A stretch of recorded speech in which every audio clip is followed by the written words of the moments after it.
Hey guys, welcome to the channel and thank you for watching.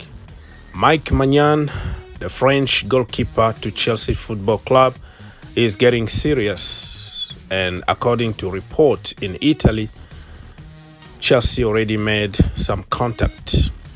Even in France, L'Equipe, which is one of the most trusted outlets over there in France, they reported that official contact being made and Chelsea are ready to offer 40 million plus Edouard Mendy or Christian Pulisic or Hakim Ziyech or Ruben Loftus-Cheek. We have to cook some kind of deal between us and AC Milan.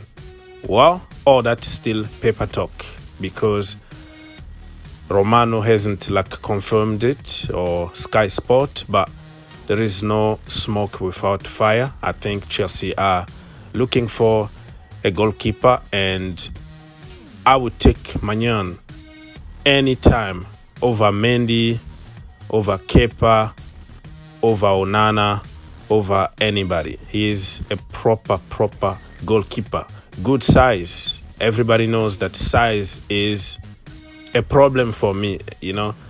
I respect short goalkeepers like Kepa or Onana and all that, but it's just kind of a mindset. I like my goalkeeper to be imposing, physically imposing, and Maignan is physically imposing. He can play from the back. The brother can pick a pass. He is the whole package.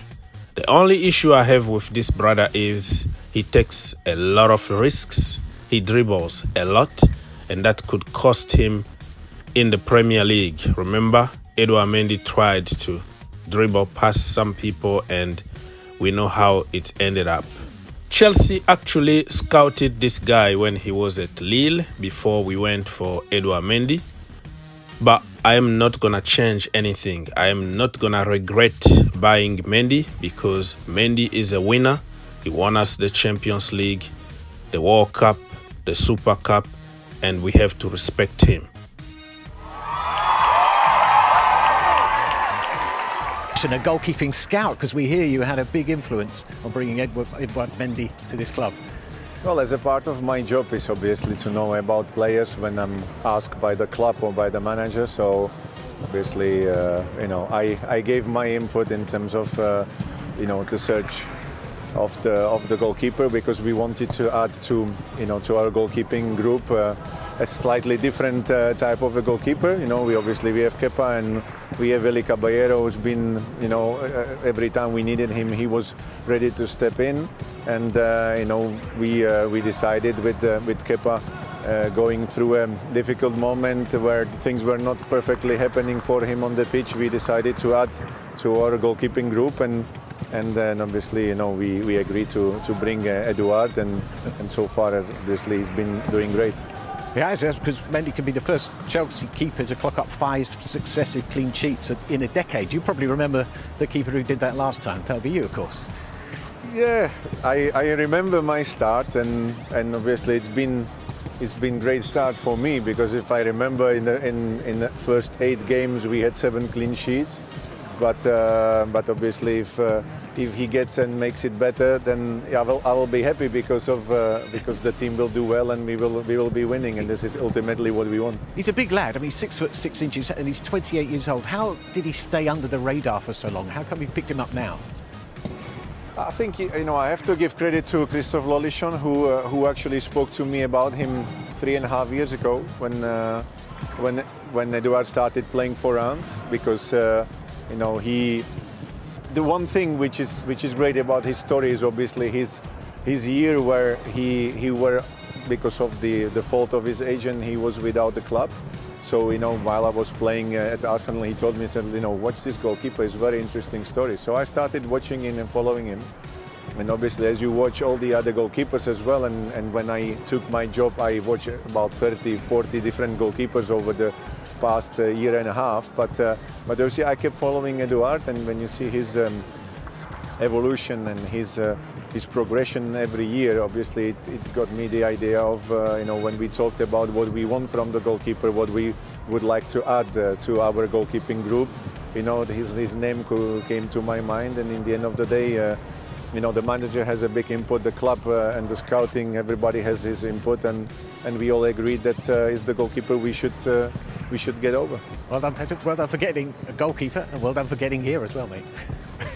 No, so far it's been great to have him, I have to say, and hopefully he will continue like that. Thanks very much. Thank you. Let's move on and talk about Kai Havertz, the silky German. Apparently, Arsenal want him. Some trusted sources like Matlow talked about it. In private, it's not in public yet, but they are considering Kai Havertz a lot. And you ask yourself, how all the so-called reject, all the so-called flops at Chelsea Football Club are wanted by other teams. Real Madrid wanted Kai Havertz, but they are stuck with the price tag. I know that they're going to come back for this. This is just my theory here. I think everybody knows that Chelsea need money. They need to sell until June the 30th. So we still have a few days to go until we sell some players and try to balance books for the financial fair play. Everybody knows about it.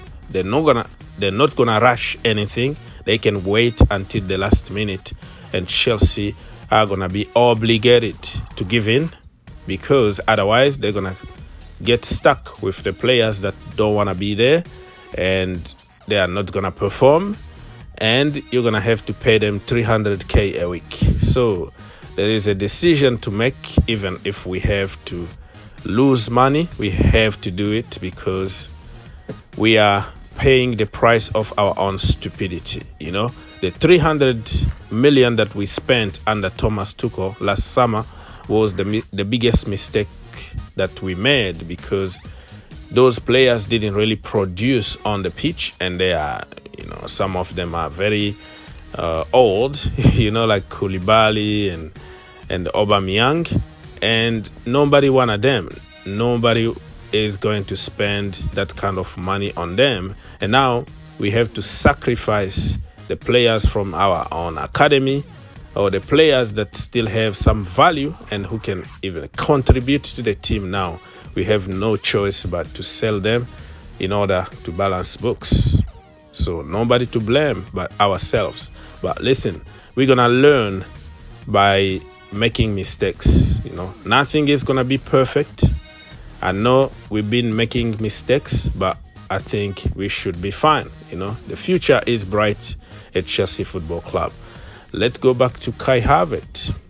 Why Arsenal want him?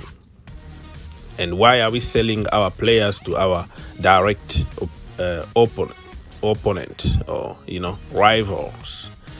Back in the day, we used even to buy players for the sake of it, just to prevent our, you know, rivals, you know, not to get them. But now it looks like, okay, Mount, you want to go to United? Okay, let them pay the money and you go there.